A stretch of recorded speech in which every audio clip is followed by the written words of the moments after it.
చూపిస్తారా అన్నది ఇప్పుడు ఒక ప్రశ్నగా ఉంది.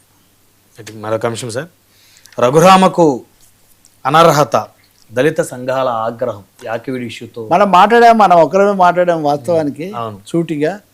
ఆకివీడు పెద్దపేట దళితవాడలో గొంతేనమ్మ గుడి అంటారు దాన్ని, గొంతేనమ్మ గుడి, సందేమ్మ అని కూడా అంటారు. ఆ గుడి స్థానికంగా వాళ్ళు దళితులు పూజించుకునే గుడిలో అక్కడ ఏదో రాముడి విగ్రహాలు పెడతామంటే పెట్టుకోండి అంటే అక్కడ దాని బదులు రాముడి గుడి కట్టాలి అనే ఒక ఇది పూర్తిగా పొరపాటు చేశాడు ఆయన. అందరూ ఎక్కువ మంది అభిప్రాయం.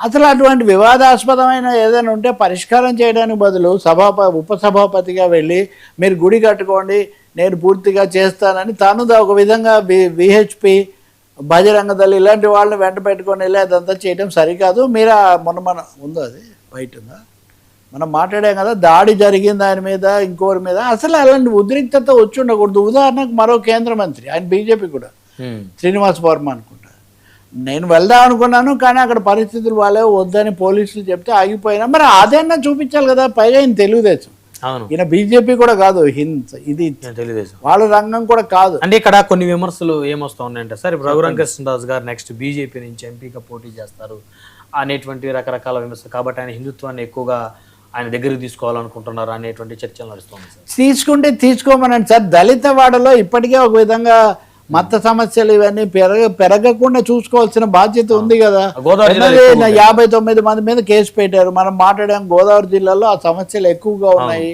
అటువంటి చోట ఒక మధ్యస్థంగా ఉండి ప్రశాంతత పెంచడానికి ప్రయత్నం చేయాలా. వివాదం ఉన్న చోట అగ్నికి ఆజ్యం పోస్తారు ఎవరన్నా.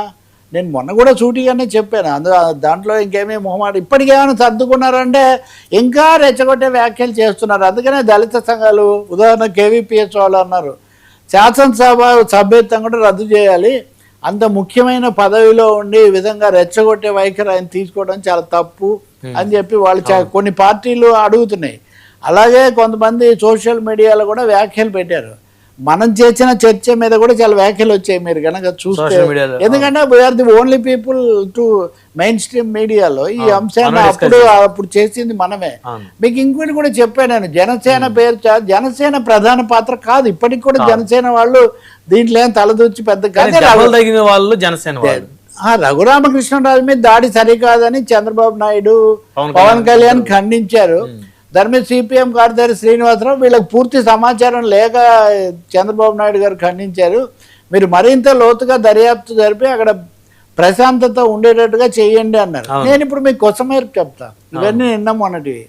ఈరోజు ఉదయం వస్తుంటే మీడియాలో రఘురామకృష్ణరాజు గారు, నాకు బాగా తెలిసిన మన మిత్రుడు ఆయన శివనాగిరెడ్డి అని స్థపతి, ఆయనతో కూర్చొని రామ మందిరం మోడల్ ఎలా ఉంటుంది ఏంటి ఇవన్నీ చర్చిస్తున్నారు. ఇవి నిజంగా బహిరంగ ఒకవేళ నిజంగా చేస్తారండి అంటే ఏదో ఒక విధంగా రామ రాజకీయము దాని చుట్టూ రఘురామ అని పెట్టాము. అందుకే మనం సో రాముడి పేరుతో జరిగే రాజకీయ రణాన్ని ఆపడం చాలా మంచిది. తర్వాత ప్రశాంతత ఏర్పడిన తర్వాత వాళ్ళు మాట్లాడుకుంటారు. రెండవది అది ప్రాథమికంగా అక్కడ గుడి ఒకటి ఎప్పటి నుంచో ఉంది. పోలేరమ్మ, అంకాలమ్మ, రకరకాల అమ్మలు, వీళ్ళందరూ అమ్మ దేవతలు. కొమ్మ చెక్కితే బొమ్మరా, కోరి కొరిచితే అమ్మరా అని నారాయణమూర్తి పాట కూడా ఉంటుంది.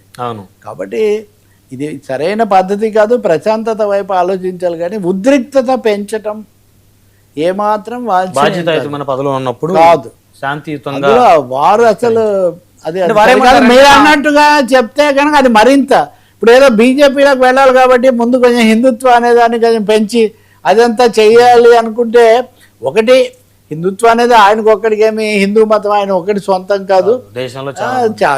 ఎవరైనా పూజించే వాళ్ళు పూజిస్తారు. ఇది పూజలు దేవుళ్ళ సమస్య కాదు, వివాదం, స్థానిక వివాదం, రాజకీయ వివాదం. ఒకరు పూజిస్తున్న చోటికి వెళ్ళి ఇంకొకరిని పెట్టాల్సిన అవసరం ఉంది. ఈ దేశంలో రాముడికి గుళ్ళు లేవా?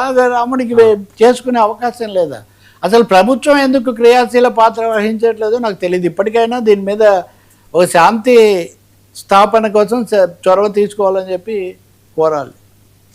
మరొక అంశం సార్, చివరి అంశం, తిరుమల తిరుపతి దేవస్థానానికి కొత్త చైర్మన్, సందడ లేని నాయుడు ప్రైవేట్ కార్యక్రమాలు,